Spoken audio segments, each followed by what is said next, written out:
soir, quand vous n'êtes pas à côté de lui, vous ne pouvez pas le protéger, c'est horrible, c'est insupportable. Donc ces mères, elles vivent l'enfer. Quand je vois au vu des affaires de pédocriminalité qui sortent tous les jours, quand on entend le discours du gouvernement, nous sommes là, on vous écoute, on vous croit, mais au vu des classements sans suite, rendez-vous compte, ça donne pas beaucoup d'espoir pour toutes ces personnes qui portent plainte. On voit le découragement. Souvenez-vous du magistrat qui proposait de violer sa fille de 13 ans. Il a été condamné à 1 an de prison ferme, ne s'est pas présenté le 18 février en raison de son état. Et par contre, il a été autorisé à effectuer sa peine chez lui, avec sa famille, et dont sa fille de 12 ans, qu'il proposait sur des sites pédocriminels. Soit les enfants sont remis au père incesteur ou à un autre membre de la famille, mais et le parent qui protège, lui, est dénigré, en fait, si vous voulez. Il est broyé par le système. Généralement, l'enfant est remis au père agresseur. La mère, en fait, si vous voulez, qui est le parent qui protège, on va essayer de décrédibiliser la parole d'elle et de son enfant, parce que les mères se retrouvent co-victimes de leur enfant victime, parce que du jour au lendemain, on leur retire leur enfant. Tout le monde sait que les pédocriminels, généralement, sévissent dans des lieux où il y a beaucoup de victimes à disposition. Donc, c'est vrai que les lieux de l'aide sociale à l'enfance, certains travaillent dedans parce que c'est peut-être les proies sont peut-être plus faciles.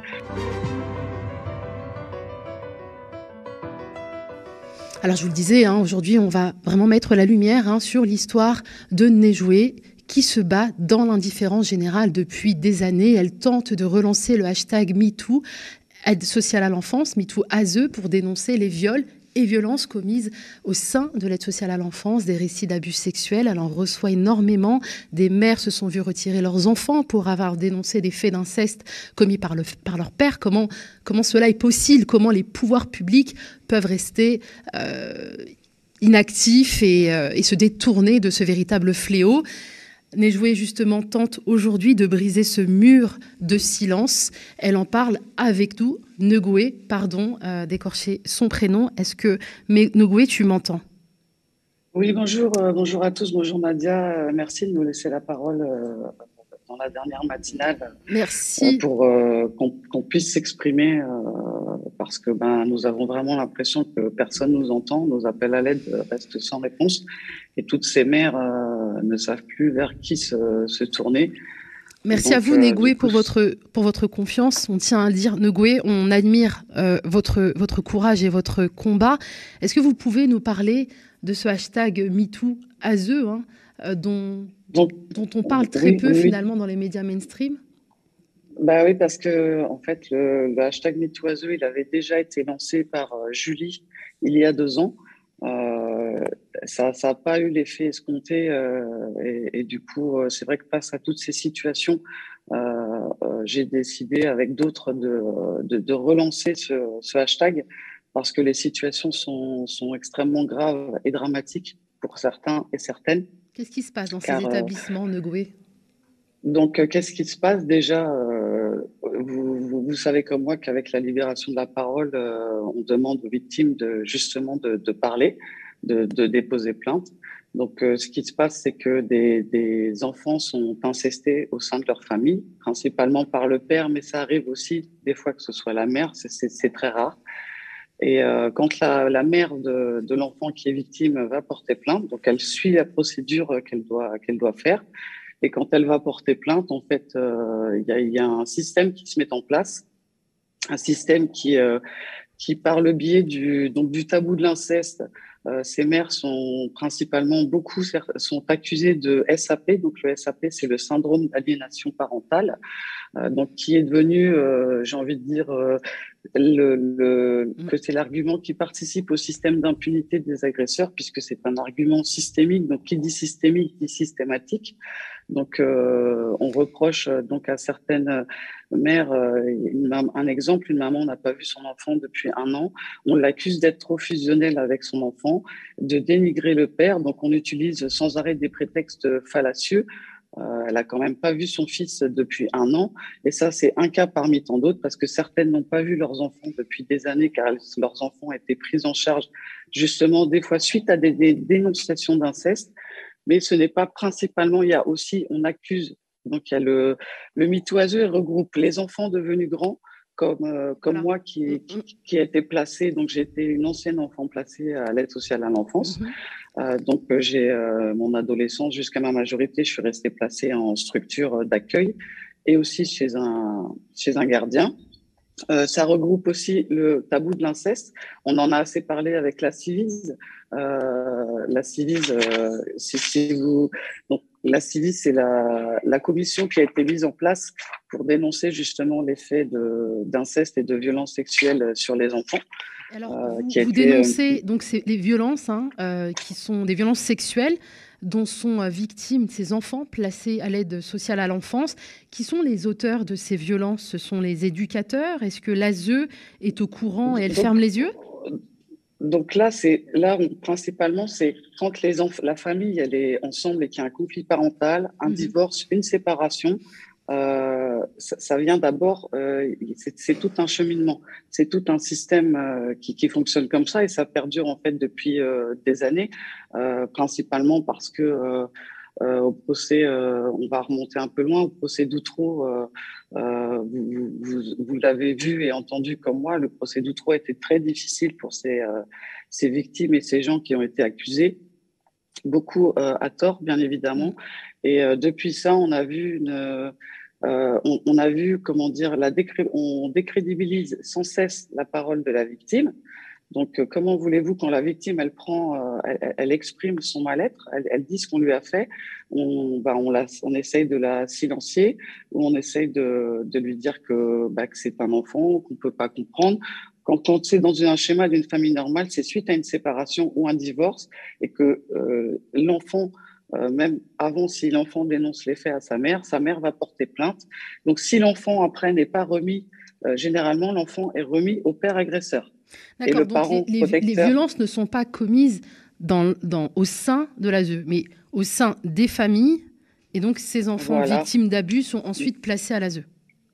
Pas forcément. Il y a beaucoup d'enfants qui sont remis au père qui agresse et on essaye comment dire, la mère, en fait, si vous voulez, qui est le parent qui protège, on va essayer de décrédibiliser la parole d'elle Il et y de a, son enfant parce que les mères se retrouvent co-victimes de leur enfant victime parce que du jour au lendemain, on leur retire leur enfant. Certaines sous des placements abusifs, donc il n'y a pas forcément, certaines n'ont pas, les enfants n'ont pas vécu l'inceste, mais leurs enfants se retrouvent placés parce qu'elles sont en conflit parental avec le père.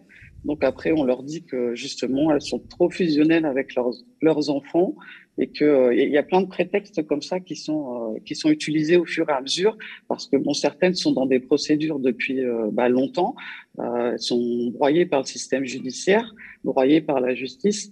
Et du coup, forcément, vous imaginez bien que quand on vous retire votre enfant du jour au lendemain alors qu'il a été victime, c'est très difficile, même quand l'enfant n'a pas été victime spécialement d'abus sexuels. C'est un déchirement de plus vivre avec sa maman et d'être placé, par exemple, une maman vient d'apprendre que ses enfants vont être placés à plus de 100 km d'elle dans un autre département et elle, ses enfants n'ont pas été incestés. Elle est juste, c'est par rapport à un conflit parental. Donc, il y a diverses situations sous ces placements abusifs. Il faut dire aussi que tout le monde sait que les pédocriminels, généralement, sévissent dans des lieux où il y a beaucoup de victimes à disposition. Donc, c'est vrai que les lieux de l'aide sociale à l'enfance, certains travaillent dedans parce que c'est peut-être les proies sont peut-être plus faciles. La réalité de ce qui se passe, en fait, c'est ça. Donc, donc là, vous beaucoup êtes de en train gens de parler de dénoncent. viol au sein de l'aide sociale à l'enfance. Ah bah oui, il y en a eu Et les et auteurs, donc, il y en seraient a. des éducateurs. Non, pas Pas forcément forcément. les éducateurs, des gens qui interviennent dans des lieux ou des gens qui travaillent avec sur le lieu de vie. Mais c'est pas, moi, c'est pas vraiment ça que je dénonce là. Ce qu'on veut dénoncer, nous, c'est des situations qui concernent l'aide sociale à l'enfance, suite à des placements abusifs, suite à des révélations du tabou de l'inceste. Ces mères sont accusées de SAP, de conflit parental, et ce qui fait que soit les enfants sont remis au père incesteur ou à un autre membre de la famille, et le parent qui protège, lui, est dénigré en fait, si vous voulez.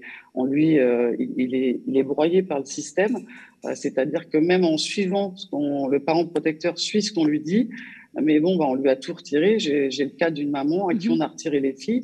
On lui a même retiré ses droits parentaux alors qu'elle a déposé plainte avec Pour quelle ses raison? enfants Pourquoi pour on lui a viol retiré ses incestueux. droits parentaux? Pour avoir dénoncé l'inceste. Voilà, c'est ça, exactement. Ouais. Vous avez tout compris. Parce qu'elle a dénoncé et du coup, on l'a silenciée par tous les moyens et jusqu'à lui retirer la garde totale de ses enfants. Elle les voit que très peu dans un lieu médiatisé avec des personnes de l'aide sociale à l'enfance. Donc, imaginez-vous que c'est très dur en sachant que de vous dire que votre enfant, il est incesté le soir, quand vous n'êtes pas à côté de lui, vous ne pouvez pas le protéger, c'est horrible, c'est insupportable. Donc ces mères, elles vivent l'enfer, Alors l'enfer comment sur vous Terre. expliquez, comment vous trouvez des explications justement à cette forme de protection qui est accordée à ces pères qui commettent l'inceste sur leurs enfants? Ben, on comprend pas pourquoi ça en est arrivé là et justement pourquoi la société en fait ne réagit pas face à cette situation. Je pense que beaucoup ne connaissent pas l'ASE. Donc l'ASE, c'est l'aide sociale à l'enfance, c'est l'organisme qui est chargé de protéger les enfants suite à une prise en charge. Alors, faut bien qu'on comprenne que l'aide sociale à l'enfance, il place aussi, il retire des enfants dans des familles où il y a besoin. On dénonce un certain placement abusif, certaines choses qui se passent au sein de l'aide sociale à l'enfance, mais on sait qu'il y a des enfants qui sont retirés de leur famille parce qu'ils sont dans une situation de grave danger. Nous en sommes conscients. Nous sommes capables de faire la part des choses. Aujourd'hui, ce qu'il y a, c'est que par rapport à ce tabou de l'inceste, ces mères qui sont accusées de SAP, la pédocriminalité, les placements abusifs, il y a des situations et certaines sont beaucoup de situations qui se ressemblent finalement où comment dire, on dit que la mère, c'est le parent qui protège en fait généralement. Alors je dis les mères parce que c'est vrai que ces dernières semaines, j'ai passé énormément d'heures au téléphone avec beaucoup de ces mères justement, jusqu'à, rendez-vous compte, jusqu'à plus de 6 heures à 8 heures par jour. Je veux dire, moi-même, je suis pas psychologue, je suis moi-même en thérapie. Donc, imaginez-vous, c'est même pas à moi de faire ça parce que vous imaginez les psychotraumatismes Mhm. de toutes ces victimes et de ces co-victimes qui sont les mères, hein, de ce qu'elles vivent, c'est horrible. Donc, je ne comprends pas pourquoi la société, qu'il n'y ait pas un éveil des consciences, en fait, que le monde ne s'indigne pas pour ces situations On a vu et que le monde justement. ne se soulève pas pour nous. En fait, quand je vois au vu des affaires de pédocriminalité qui sortent tous les jours, quand on entend le discours du gouvernement, nous sommes là, on vous écoute, on vous croit, mais au vu des classements sans suite, rendez-vous compte, Mm. ça donne pas beaucoup d'espoir pour toutes ces personnes qui portent plainte. On voit le découragement. D'ailleurs, certaines disent textuellement sur les réseaux qu'elles n'iront pas porter plainte ou elles nous disent je ne vais pas aller porter plainte parce que si je dénonce les faits, on va me retirer mon enfant. Alors On justement, on en a est vu là un aujourd'hui. article du Monde passé qui relate l'histoire de ces mères à qui on a retiré l'enfant dans le cas de situation Oui, d'inceste commise oui. par le père, parce qu'elle refuse justement de confier l'enfant dans l'hypothèse Bah, dans une garde partagée. bah, parce qu'elles sont accusées de non-représentation d'enfants. C'est comme Mhm. le cas de Gladys, justement, comment dire, a une grosse histoire. Mhm. Vous l'aurez sûrement. Là, je sais que c'est la dernière matinale, mais on compte sur vous pour pas nous lâcher, Bien sûr. parce que c'est sûr qu'on a eu beaucoup de contacts, mais les contacts, si vous voulez, ça n'a pas donné grand-chose. En tout cas, pour le hashtag #MeTooAseux, Et nous, ce qu'on veut, c'est dénoncer. vous pouvez On nous veut raconter pouvoir être l'histoire de Gladys Negoué? là pour, je l'ai pas parce que j'ai tellement d'histoires en tête, du coup, je voudrais Donc pas c'est l'histoire de mélanger, mais cette lanceuse d'alerte qui a perdu la garde de son enfant parce qu'elle ne voulait pas voilà, confier l'enfant au compagnon auteur d'inceste. Et elle a un voilà, et elle a bracelet été électronique. incarcérée donc en Oui. Espagne. parce qu'elle a donc c'est suite à une non-représentation d'enfants. Mhm. Il y a eu un mandat d'arrêt qui a été, elle est allée s'installer en Espagne, elle a fait les démarches qu'il fallait. Elle a eu un mandat d'arrêt qui a été lancé, donc elle a été arrêtée en Espagne et ensuite elle a fini sa peine en France. Donc elle est sortie fin novembre. Et Gladys, pareil, elle veut le dénoncer ça parce qu'elle sait qu'elle n'est pas toute seule dans cette situation et que on comprend pas pourquoi la société en fait n'a pas ce fameux éveil des consciences justement Mhm. pour se dire et si c'était mon enfant, est-ce que j'aimerais pouvoir être entendue et soutenue dans l'horreur que je traverse d'être seule face à tout ça parce que oui il y a des associations beaucoup de collectifs aussi qui défendent les parents protecteurs et qui recueillent aussi des témoignages comme on peut le citer Col Enfantiste qui a fait justement une manifestation vendredi dernier à l'Hôtel de Ville à Paris, justement pour dénoncer ces faits-là de beaucoup de mères il y a plus de 9000 mères, rendez-vous compte, à qui on a enlevé les enfants. Plus de 9000 Des mères. mères qui ont voulu Rendez-vous protéger compte. leur enfant, qui sont sanctionnées pour avoir tenté de protéger leur Voilà, enfant. Et c'est des exemples comme exactement ça. Gladys, vous en avez des centaines et même plus. Il y a beaucoup et moi je peux pas. Là, c'est vrai que ces derniers jours, j'ai arrêté un peu les appels parce que du coup, c'est vrai que c'est difficile. Oui. Mais moi, je veux pouvoir être là. Je sais ce que c'est d'avoir cherché de l'aide pendant 2 ans et de ne pas en avoir trouvé. Je sais ce que c'est d'appeler des numéros de téléphone et que personne ne vous répond. Je sais c'est quoi d'être seul, car je le suis, je l'ai été. Je me sens moins maintenant parce que le fait de soutenir justement ces mamans ça m'aide justement à pas sombrer moi-même par Mhm. rapport à ma propre histoire. Donc, je sais réellement ce que c'est de chercher de l'aide. Nous sommes conscients que les associations ne peuvent pas aider tout le monde. Et du coup, c'est bien là le problème. Finalement, je pense qu'on se soutient le soutien que nous avons entre nous. Finalement, c'est vrai que ça aide beaucoup de mamans parce que je ne sais pas si vous vous souvenez, en mars de Nadia Moustapha, cette gendarme, capitaine de gendarmerie, qui s'est immolée par le feu le 16 mars 2022 dans sa voiture dans une rue isolée. Elle avait 40 ans et un fils de 5 ans et elle venait d'apprendre qu'elle avait perdu la garde de son enfant. Donc du coup, je suppose que forcément, ça, elle n'a pas été bien et que Mhm. dans un accès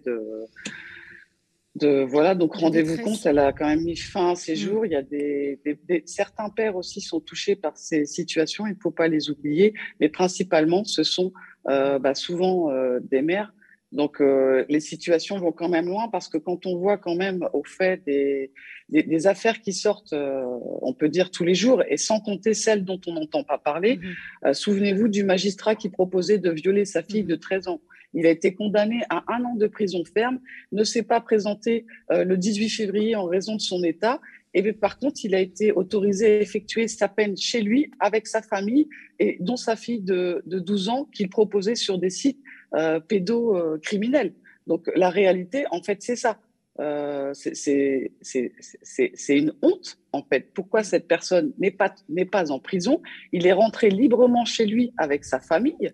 Mais franchement, sincèrement, je ne sais pas dans quel monde on vit, mais ça ne peut pas continuer en fait. Il faut que la Il faut société, clôture. je sais pas comment dire, mais Mais oui, c'est ce que vous il faites, faut c'est qu'il se essayer passe quelque vraiment chose parce que là, de il y a trop de sensibiliser. situations dramatiques et que c'est plus possible en fait Oui, de laisser ces mères comme ça dans la souffrance jusqu'au point où elles en arrivent à mettre fin à leur jour. oui. Donc c'est ça la réalité de ce qu'elles vivent et c'est dramatique. Et je ne comprends pas que le gouvernement, la seule personne du gouvernement, je rectifie, qui nous a apporté son soutien par échange de messages interposés, bien évidemment, c'est la députée du Val-de-Marne, Isabelle Santiago, qui se bat effectivement pour la protection de l'enfance. Et aussi Sophia Ossini dans la circonscription de Marseille, qui nous a soutenus, qui nous avait proposé de faire un communiqué de presse que nous avons lancé il y a à peu près un peu moins de 15 jours. On l'a lancé sur les réseaux et on l'a envoyé aux médias. parce que certaines d'entre nous, je vous ai dit, sont en instruction, donc elles doivent préserver leur anonymat, parce que pour éviter que ça leur porte préjudice, justement parce que certaines ont déjà été silenciées sur les conseils du juge qui traite leurs affaires, de ne pas témoigner dans les médias. Donc en fait, on ne veut pas que les mères, justement, dénoncent ce qu'elles vivent, et c'est encore plus scandaleux, en fait. Alors, donc on comprend pas, on comprend pas.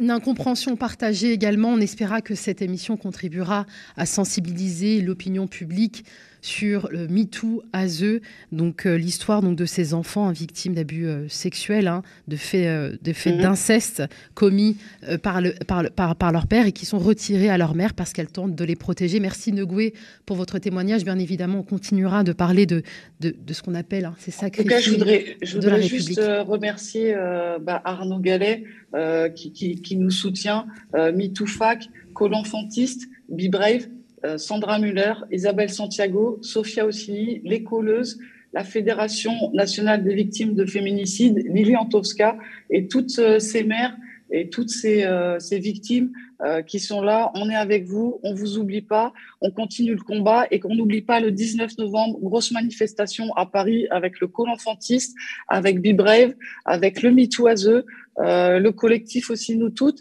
Donc j'espère que vous serez nombreux à venir soutenir justement toutes ces situations dramatiques, et que j'espère que là il va y avoir un mouvement et que les gens vont soutenir le MeToo ASE et vont nous aider, parce que à plus on sera, plus nombreux on sera, plus fort on sera, parce qu'il faut que le gouvernement nous entende, il faut qu'ils entendent qu'il faut qu'ils fassent quelque chose. C'est pas dans 1 an, c'est pas dans 6 mois, c'est maintenant, c'est tout de suite, c'est trop grave. Tous les êtres humains trébuchent un jour sur la vérité.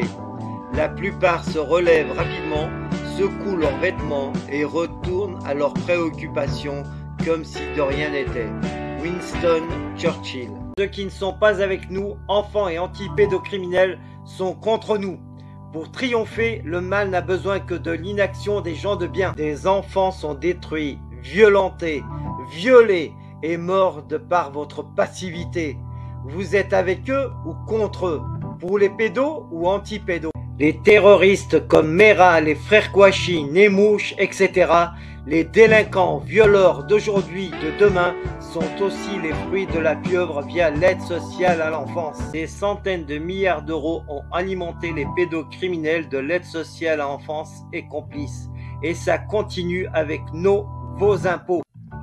Les audiences concernant des enfants innocents se font dans des huis clos sans public. Les enregistrements vidéo ou sonores y sont interdits. Pourquoi? Les dossiers sont inaccessibles aux enfants ou à leurs parents qui les défendent. Pourquoi cette opacité? Pourquoi cette injustice de la justice pour des enfants innocents qui les pousse à être violés, violentés et à la mort? Les impliqués, magistrats, membres de l'aide sociale à l'enfance, etc. dans les dossiers d'enfants innocents ne veulent pas remplir des attestations sur l'honneur dans l'intérêt des enfants, en lesquels ils certifient ne pas transgresser les lois, donc respecter les lois. Pourquoi refusent-ils de confirmer leurs actes? Si la pieuvre agit impunément depuis une quarantaine d'années, cela est dû à l'absence de médiatisation et à la désinformation qui fait que les médias ou politiques qui ont évoqué le sujet parlent de dysfonctionnement de l'aide sociale à l'enfance, soit trouble dans le fonctionnement, ce qui est mensonger. Un dysfonctionnement rénal ou d'appareil est traité et réparé dans les heures, jours qui suivent. Pas laisser 40 années dans le même état. Les services publics sont au service du public. Tous les membres de services publics doivent être responsabilisés personnellement quand ils agissent pour nuire sciemment envers les citoyens de France. Soutien à la COPRASP, Commission populaire de répression des abus de services publics, composée de citoyens de France sans lien avec les services publics. Soutenez la SPE, Société Protectrice des Enfants, sur Facebook et partagez-la, ainsi que la chaîne YouTube Criminal Leaks, résolument anti-pédocriminel. Pour soutenir Criminal Leaks et libérer les enfants victimes de la pieuvre pédocriminelle via ASE, Aide sociale à l'enfance, pour combattre la pédocriminalité, je vous invite à faire des dons sur le compte qui suit. Ma chaîne étant bloquée, je vous invite à cliquer sur la cloche et à choisir l'option toutes pour recevoir les notifications des nouvelles vidéos publiées. Merci.